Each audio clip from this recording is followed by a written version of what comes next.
welcome back to my channel. You're watching CTV. Yeah, this is better. You're watching CTV and I'm back with another video. Today I'm here to bless y'all with some tips on how to grow your hair if you are a black woman who is going natural or who is natural or thinks about going natural. I'm gonna just give you some tips on how to grow your hair like mine, and I will get into the video. Tip number one is no heat. Do not use hella heat, okay? I haven't used heat in my hair for over 2 years now. I did a big chop in 2019. Yeah, 2019, and ever since I did that big chop, I haven't been using any heat. I haven't been using heat from the blow dryer. I haven't used no flat iron. And this is the longest my hair has been in a really long time and the most healthiest it's been. So yeah, I would just advise you to try to avoid heat. And if you do use heat, use very minimum heat. Like, don't keep running that flat iron to your hair because that's gonna fry out your ends. It's gonna fry out your hair in general and mess your curl pattern up. So if you are going to touch any heat, make sure you know what you're doing, or make sure you go to a professional. And I'm not gonna tell you not to get your hair straightened because I plan on getting my hair straightened real soon actually, because I want to actually see how long my hair really is. So yeah, I'm not saying don't use heat, but definitely cut back on it if you want to grow your hair out nice and healthy and everything. So if you are on a hair journey, whether you did a big chop or you trimmed your hair, don't get discouraged by the lack of hair growth. Honestly, if you feel like your hair is not growing, just take pictures of your hair like every month, and look back at all your progress and actually see if your hair's been growing. Because, you know, ever since I've been on my big chop journey, especially when my hair actually started to get past my shoulder, it started to look like it wasn't growing for a very long time, until I had to look at like maybe old thumbnails of my videos or old pictures, and then I realized, okay, yeah, my hair is growing. So don't get discouraged by your hair growth journey and be patient with your hair. Sorry, there's something on my fingers. Y'all like my nails, by the way? But anyway, yeah, be patient with your hair. Your hair is like, you know, growing a tree, watering a plant. You just gotta let it grow and let it do its thing, you know what I'm saying? So you have to have a lot of patience when it comes to growing out your hair. And don't let the shrink monster get you.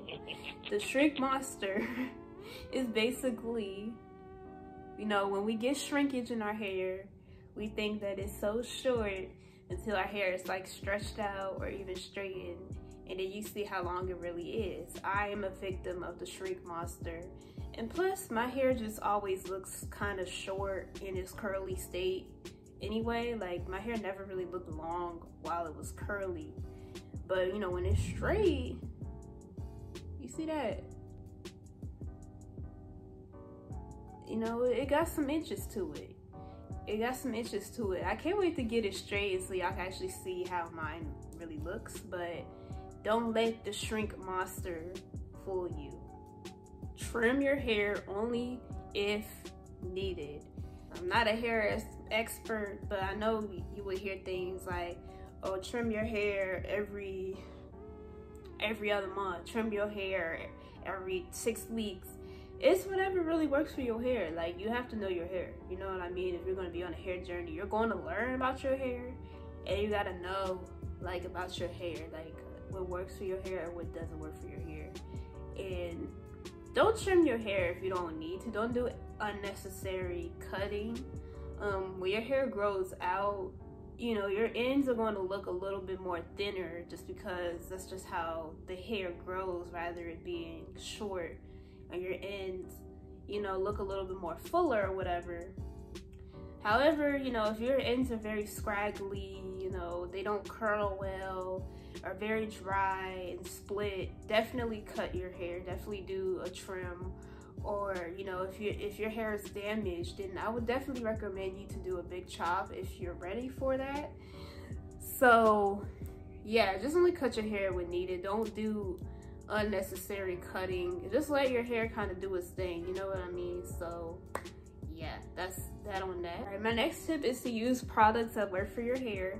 I'm still trying to find products that actually work for my hair. There is a couple of products that I like, and I'm not going to do any product recommendations in this video.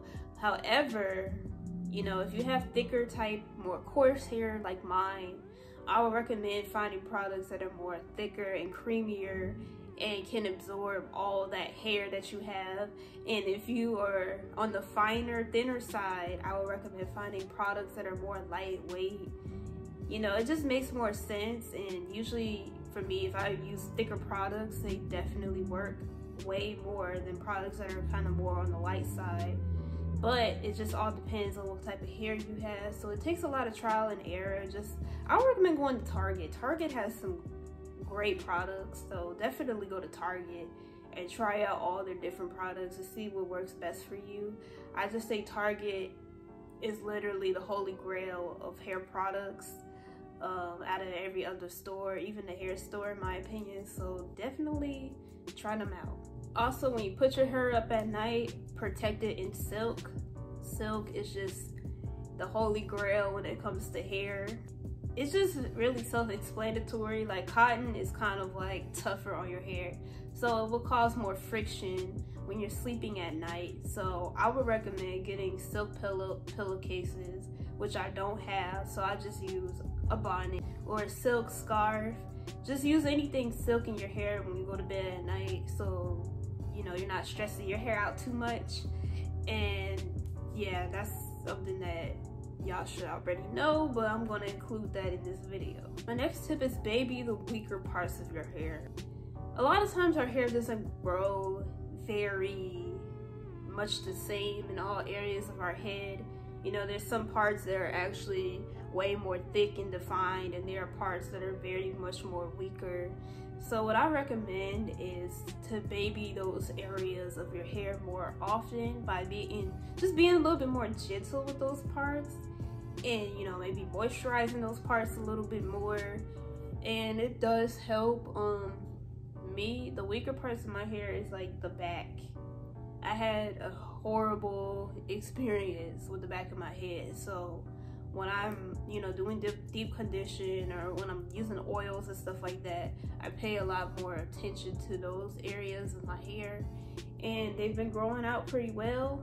And also the middle of my hair is actually very short as well, so I've been making sure I pay more attention to those areas of my hair, and it's been doing okay. Like, it's still, you know, recovering. It's still, you know, kind of weaker, but you know, it's been improvement. So just pay attention to what parts of your hair that are not really growing too much. Like for me, the stronger parts are like the back, but not the whole back, the sides of the back. And then of course, every part of the front. Like, I don't know, it's weird, but I just try to baby those areas of my hair that don't grow so well. My next tip is moisturize. Okay, moisturize your hair. We should all know this, especially in the African American community, the black girls. You know, we just have that type of hair that just gets dry because it's more curly and, you know, more thick. So we gotta pay more attention to it. We gotta give it some more love. And it's very important that you moisturize your hair almost every day or whenever it's needed. Like, mine isn't really dry right now. The last time I moisturized was probably 2 days ago. So it just depends on the products and how good, you know, the moisture can just stay in your hair. And I hate the word moisture. Ew. But, you know, it's very important that you keep your hair moisturized. And the next tip I'm about to get into also goes into that. But, you know, most of the time when our hair is breaking and stuff like that, it's because we haven't moisturized it enough. And we also have like different types of hair. So some people, it's really hard to keep moisture in our hair, so we got to do it more often. While some people, you know, our hair stays moisturized pretty well. A tip for that is pretty much, like I said, use protective hairstyling so you don't have to worry about, you know, constantly you know, putting product in your hair over and over again. Your hair just stays in one spot, so you don't have to really worry about the moisture really going anywhere. So that's why, you know, I like to keep my hair braided up, just moisturize it maybe twice a week, and that helps, and it works for me. So that's kind of a tip on how to keep your hair moisturized. And of course, like, I think every natural will tell you this tip, but to moisturize your ends. The ends is like the oldest part of your hair, so it's gonna break the most. Make sure you don't ignore them ends, okay? Pay more attention to them, but pay attention to your whole hair shaft, like your whole hair shaft. And that's my tip on that. All right, deep condition more often. I recommend deep condition either every 2 weeks or every week. I do it every 2 weeks, but I think I need to start doing it every week, because, you know, you're able to put all of that, all those nutrients, I would say, into your hair, and so it just replenishes every part of your hair shaft.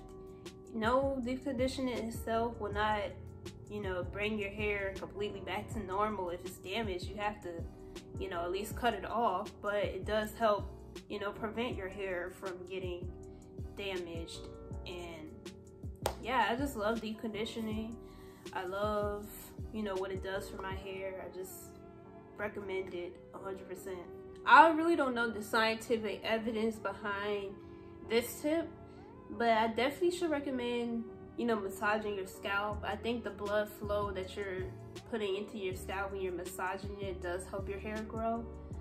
But like I said, I don't have enough scientific evidence.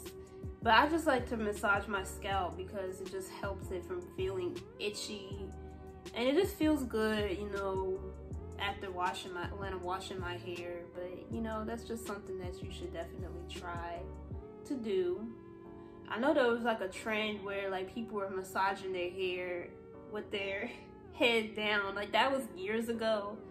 And I don't know if that really works, but I heard it didn't work. So yeah, just massage your scalp and see, you know, what it does for you. Have a certain technique of styling and moisturizing that works for you. Me, I used to like get heavy on the ends when it came to moisturizing, but I didn't really moisturize the top of my head or the middle. And the problem that I had with that was that my roots were constantly puffy and rough and hard to go through. And ever since I've been paying attention and moisturizing my roots and my ends, my hair hasn't really been having that problem. So definitely make sure you have the technique that works for you when it comes to moisturizing or styling or anything like that. By that I mean, if you're doing a twist out, you know, look at twist out tutorials and see, you know, how people achieve those looks that they had. If you have to do clean parts, definitely I would recommend doing clean parts. You know, it just prevents your hair from getting all, you know, tangled and everything like that. Like stuff like combing your hair, definitely start from the ends and then work your way up, and use a wide tooth comb for that. Some people, you know, they twist their hair up when they're doing wash day. So just, you know, look at a bunch of natural hairstylist people what natural hair channels and see, you know, what works for them and try it out. I'm not really a natural hair channel, but I do, you know, provide y'all tips and do little styles here and there because I'm a natural myself, so why not? One that's something that we should all know is to leave them chemicals alone. If you like the creamy crack, you know, do you. Do I recommend putting relaxers in your hair? No, absolutely don't. That shit ruined my hair. Maybe because I wasn't, you know, educated, but when I used to get relaxers, I used to get them, you know, every 6 weeks, and then I would get the touch-ups and everything, and it just, you know, it messed up my hair texture. My hair was getting thin. I was getting bald spots. It was just horrible, like really horrible. And then on top of that, you know, me being a 14-year-old girl, I don't know shit about my hair. So I kept, you know, flattering in my hair every day before I went to school. Even when I came home, I don't know what the hell was wrong with me. and I don't know why I did that, because I literally ruined my hair when I would get relaxers, and I just would not go back to relaxers ever again. There's also a video on YouTube about the dangers of relaxers, so if you want more information, I will link that in the description. Just do your research. I don't recommend those. I don't recommend getting no type of relaxers. Texturizers, I don't know too much about those. Do I want to get one? No. Hair dye. I did dye my hair last year. I didn't experience any damage when it came to dyeing my hair. And I think it just depends on the health of your hair, because I see people dye their hair all the time and don't experience any damage. But like I said, it depends on maintenance, like maintaining your hair after you dye it. Also, if you rinse it out well enough and quick enough, because a lot of people don't do that, and that's probably what, you know, causes a lot of breakage and damage. And the bleach is probably the main factor.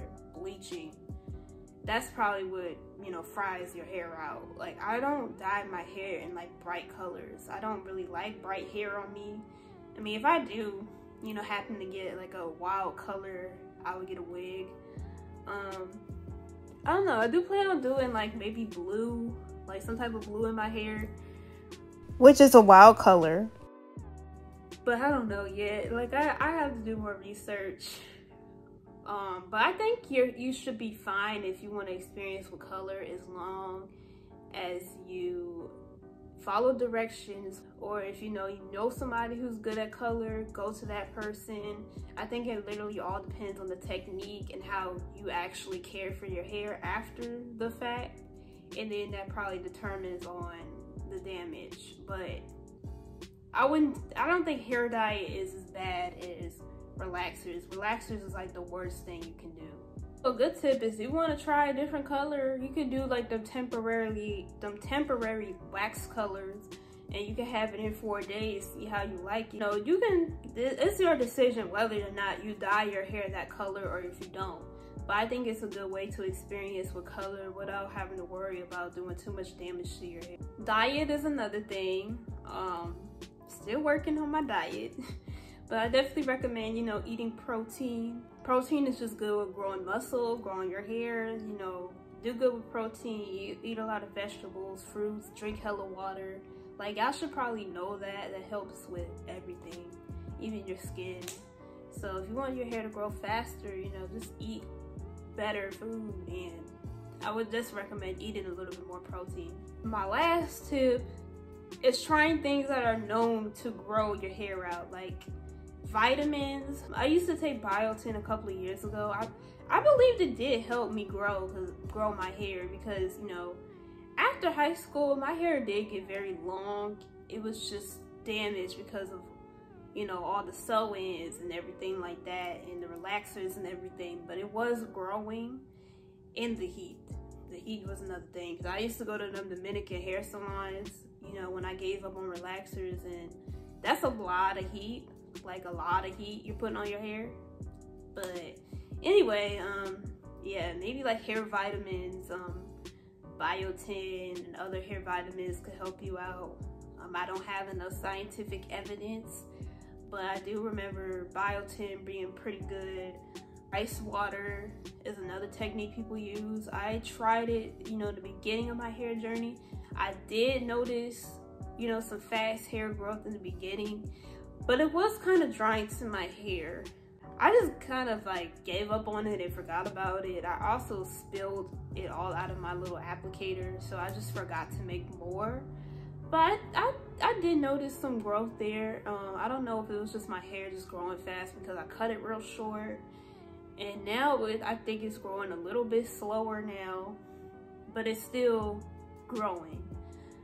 So yeah, do I recommend trying rice water? Try it out. Just be careful, because like I said, it was a little bit drying. I think there's other hair growth techniques you could try, but definitely try them out. I don't currently take any hair vitamins or anything, but I definitely think I should start, and I definitely will. And you know, if I happen to try one out, I'll let y'all know how it works for me or whatever. But yeah, those are my 15, I believe those are 15 tips on how to grow your hair pretty long. I know I don't have the longest hair, so you probably want to look at a video with somebody with their hair to their waist or whatever, but my hair is like almost to the middle of my back. So it's pretty long, like it is grown a lot. If you want to see some proof, look at all my old hair growth update videos. I did a year update of my hair growth journey from doing my big chop. So if you want to see my progress, you can just look at those videos and just see for yourself. It grew a lot.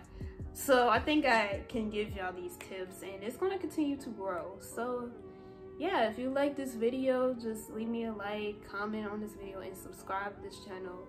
And I'll definitely be giving y'all more tips later on. And I'll see you later. Do the dash in it, throw some cash in it, yeah. Let me smash.